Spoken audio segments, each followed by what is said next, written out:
Hello students, welcome back to class 9th English, the road not taken part 2. Before proceeding to the paraphrasing, let us have a short introduction. Making choices is an integral part of human action. If the choice is right, it makes one's life a beautiful experience. On the other hand, if it is wrong, it mars the life. Mars spoils the life. Many times when we have to make choice, all those things look equally attractive and it becomes difficult to make choice. But a choice has to be made. It affects our future. Let us start the poem, stanza 1. Two roads diverged in a yellow wood, and sorry, I could not travel both. And be one traveller, long I stood, and looked down one as far as I could, to where it bent in the undergrowth. In this stanza, we find that once the poet was walking on a road and then he finds that there was a diversion. There were two different paths and he had to choose one out of them. The poet says that being the lonely traveler, he could travel on one road only. In other words, on the road of life, the speaker arrives at a point where he must decide which of the two equally appealing choices is better one.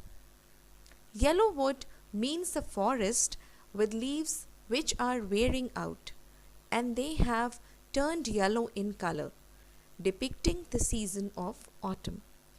The poet kept standing and looked at the path very carefully, as far as he could see it. He examines one choice as best as he can. He was able to see the path from where it was curved. It happens in our life also.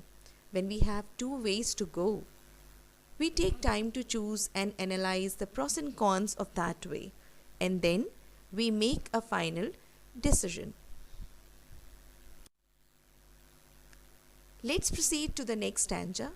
Then took the other, just as fair, and having perhaps the better claim, because it was grassy and wanted wear, though as for that the passing there